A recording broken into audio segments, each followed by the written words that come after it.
Sallallahu Alaihi Wasallam. Kalau dan juga sunnah kita adalah kita mengikuti sunnah-sunnahnya dan selalu istiqomah juga menjalankan sunnah-sunnahnya.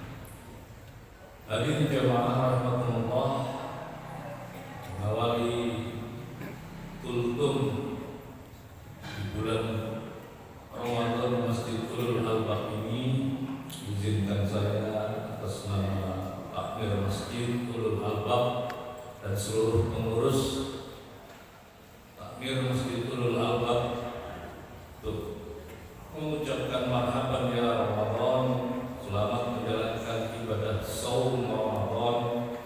Mudah-mudahan ibadah saum Ramadan kita mendekatkan kita kepada Allah Subhanahu wa ta'ala. Amin. Jemaah rahimakumullah, yang pertama dan utama tentunya kita selalu bersyukur kepada Allah Subhanahu wa ta'ala ketika menjalankan ibadah Ramadan ini sebagai abdan syakur, hamba-hamba yang bersyukur kepada Allah Subhanahu wa ta'ala. Alhamdulillah, Allah telah mengabulkan doa-doa kita. Pada hari ini Allah mengabulkan doa kita yang kita sering senandungkan doa-doa itu 2 bulan sebelum Ramadan. Allahumma barik lana fi rajabana wa sya'bana wa ballighna Ramadan. Hari ini Allah Subhanahu wa ta'ala telah mengabulkan doa kita dan kita sudah berada pada bulan Ramadan. Maka di bulan Ramadan ini sebagaimana firman Allah Subhanahu wa ta'ala yang telah dibacakan oleh imam dalam sholat tarawih dan juga dalam sholat isya. A'udzu billahi minasyaitonir rajim. Bismillahirrahmanirrahim. Ya ayyuhalladzina amanu kutiba 'alaikumusiyam kama kutiba 'alal ladzina min qablikum la'allakum tattaqun. Tentu ini menjadi dasar, menjadi perintah Allah Subhanahu wa ta'ala di dalam kita menjalankan ibadah shaum Ramadan. Maka Rasulullah sallallahu alaihi wasallam juga bersabda, "Sumu li ru'yatihi waftiru li ru'yatihi." Berpuasalah karena engkau melihat hilal, dan kemudian waftiru, berbukalah ketika juga melihat hilal. Maka puasa ini sudah dilaksanakan oleh kaum-kaum terdahulu. Jadi kita bukan kaum pertama yang melaksanakan ibadah puasa, yang kemudian setiap awal puasa selalu meributkan kapan dimulainya puasa Ramadan. Sehingga sering ada pertanyaan, kapan kita puasa? Jawabannya ya 1 Ramadan. Pertanyaannya, karena kita sering menggunakan kalender Masehi, maka kita bertanya, bertepatan dengan tanggal dan hari apa 1 Ramadan itu tiba. Maka kemudian ada maklumat yang menyatakan bahwa 1 Ramadan jatuh. Apa nggak sakit bulan Ramadan jatuh? 1 Ramadan jatuh pada Sabtu Pahing, tanggal 1 Maret 2025. Sehingga di antara kita juga ada yang sudah dengan penuh keyakinan, karena ada maklumat yang terlebih dahulu yang menyatakan bahwa 1 Ramadan bertepatan dengan tanggal 1 Maret 2025. Tapi masih juga ada yang menantikan pengumuman melalui sidang isbat yang kemudian diumumkan 1 Ramadan juga jatuh atau bertepatan dengan 1 Maret 2025. Maka kemudian kita bangun malam-malam tadi, setelah kita melaksanakan mengawali dengan sholat tarawih, kita sholat tarawih, kemudian kita pulang ke rumah kita masing-masing dengan penuh iktikad, bangun untuk mendapatkan barokah dari Allah Subhanahu wa taala, yaitu bersahur. Hadirin jamaah salat syukur rahimakumullah. Dalam hal puasa ini ada yang membagi puasa ini menjadi dua jenis, yaitu puasa lahir dan puasa batin. Tentunya puasa lahir ini kita menahan diri dari hal-hal yang membatalkan puasa, di antaranya makan, minum, dan juga hubungan seksual atau biologi, dari terbitnya fajar sampai terbenamnya matahari. Jadi kalau ada yang bertanya, berapa lama kamu puasa? 1 bulan. Oh, kuat sekali berpuasa 1 bulan. Ya, 2 hari saja kita sudah lemes. Berpuasa itu kapan? Mulai terbitnya fajar sampai terbenamnya matahari, dan itu dilakukan berbulan-bulan selama 1 bulan. Ada juga mahasiswa yang saya tanya, kapan kamu mulai berpuasa? Dari umur 5 tahun sampai sekarang, Pak. Wah, hebat sekali kan. Dari umur 5 tahun sampai sekarang berpuasa, nggak berhenti-berhenti. Maka Allah mensyariatkan dengan tuntunan Nabi Muhammad SAW bahwa puasa itu dimulai dari terbitnya fajar sampai terbenamnya matahari. Mungkin nanti di berbagai daerah waktu atau jamnya itu memiliki perbedaan-perbedaan. Tetapi di situ juga ada tuntunan. Misalnya di bagian negara Hungaria, waktu siang itu lebih panjang daripada kita yang berada di Indonesia.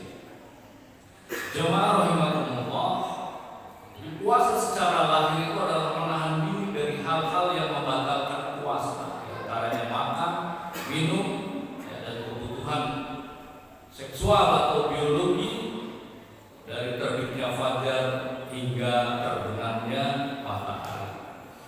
Kemudian puasa batin di sini adalah puasa yaitu menahan diri dari penglihatan, pendengaran, terutama ghibah dan hal-hal yang dapat mendatangkan celah bagi kita. Maka yang paling berat itu, tetapi sekarang ini bisa dibagi 3. Puasa juga dari hal-hal yang bisa mendatangkan puasa. Di antaranya tadi adalah puasa bermedsos. Ini tantangan yang berat juga di bulan Ramadan. Mampukah kita juga? Karena ternyata godaan-godaan yang dapat membatalkan puasa itu bisa datang dari media sosial. Yang hal ini, media sosial itu hampir semuanya berada di tangan kita masing-masing, sehingga ketika kita di bulan-bulan suci Ramadan ini untuk bertadarus Al-Quran, mentadaburi Al-Quran, atau mengkaji ilmu-ilmu yang dapat mendatangkan keberkahan, sementara kita ada tantangan yang lain, yaitu di dunia informasi dan teknologi ini adalah media sosial. Maka kita juga harus mampu menahan diri ketika kita akan upload berita-berita yang notabene berita itu bukan kita yang pertama kali mengetahuinya, tapi kita mendapatkan berita itu dari sumber-sumber yang dalam tanda kutip MJ, majelas, yang kemudian dengan mudahnya begitu saja kita share di berbagai grup WhatsApp maupun media-media yang lain. Yang apabila berita itu bohong, maka kita ikut menyumbang di dalam kebohongan tersebut. Tentunya ini merupakan dosa. Dan di antara puasa secara batin tadi itu adalah menahan diri dari hal-hal yang sifatnya tadi ghibah, kemudian yang dapat mendatangkan celah bagi orang lain, atau penyakit-penyakit hati. Di antaranya penyakit hati itu adalah riya.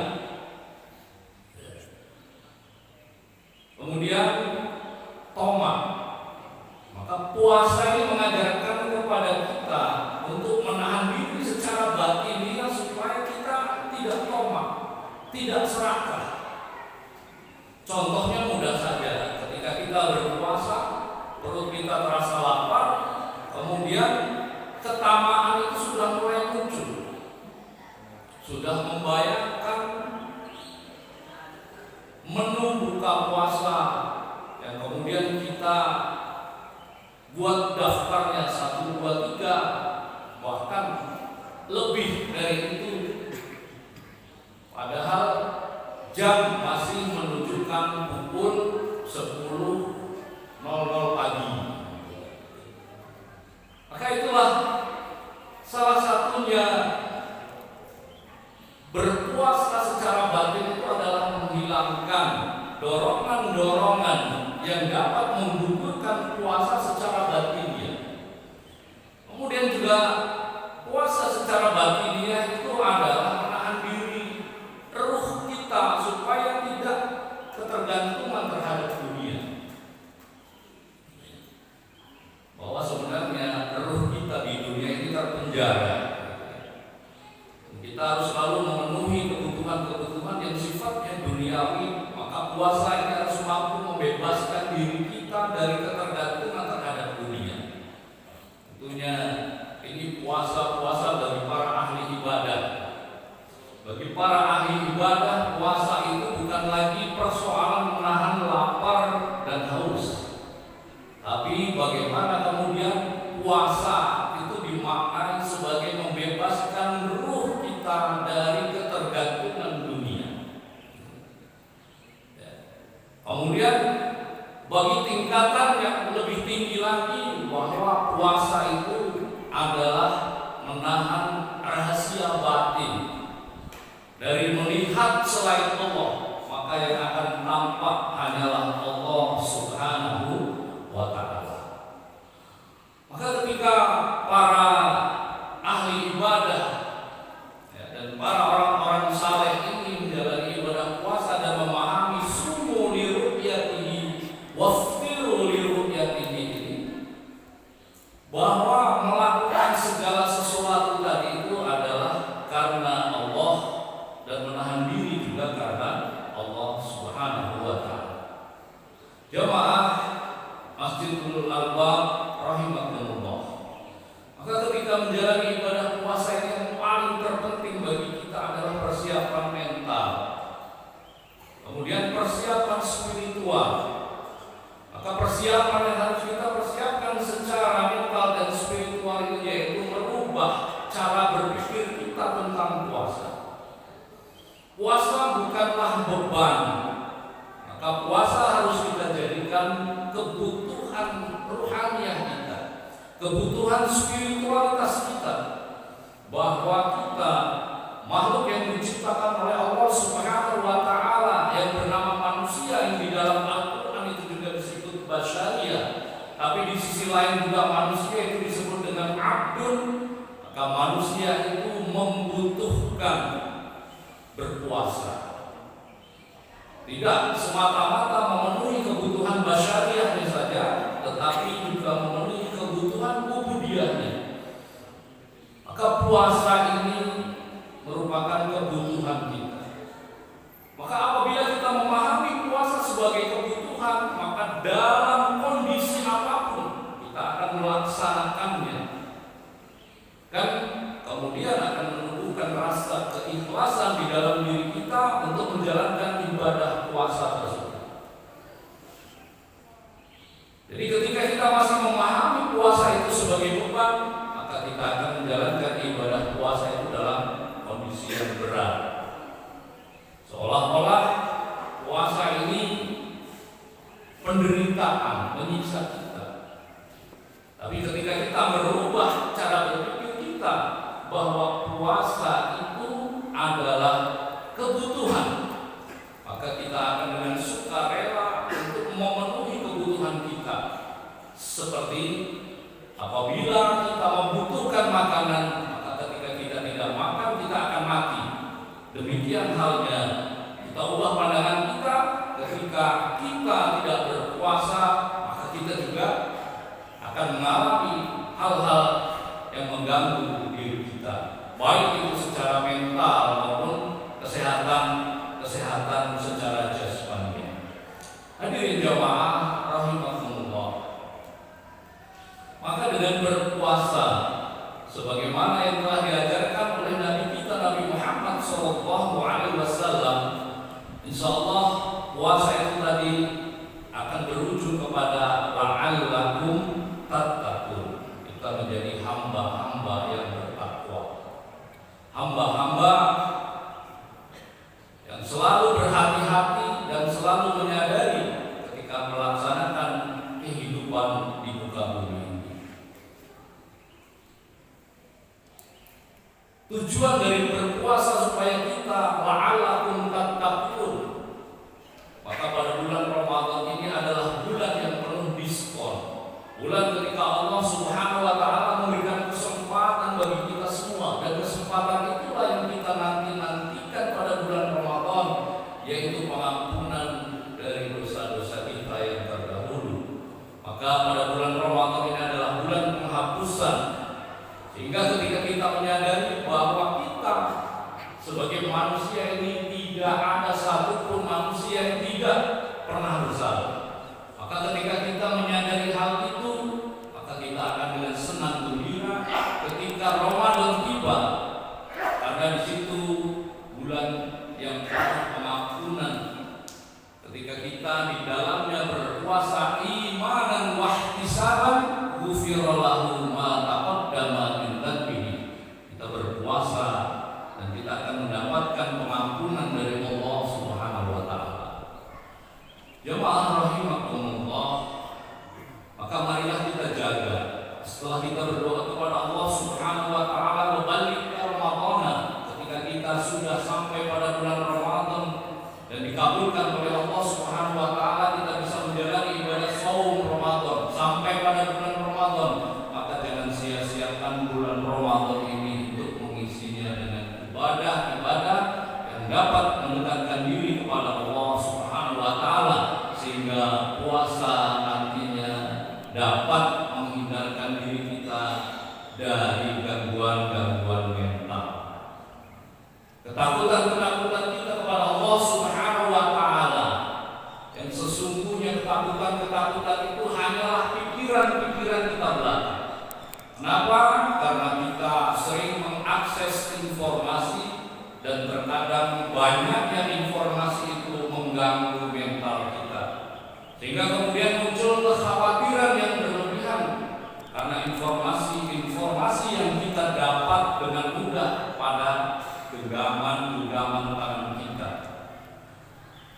Maka karena terbatasnya fokus atau perhatian kita pada berita-berita tertentu, itulah yang dapat mengganggu pikiran kita.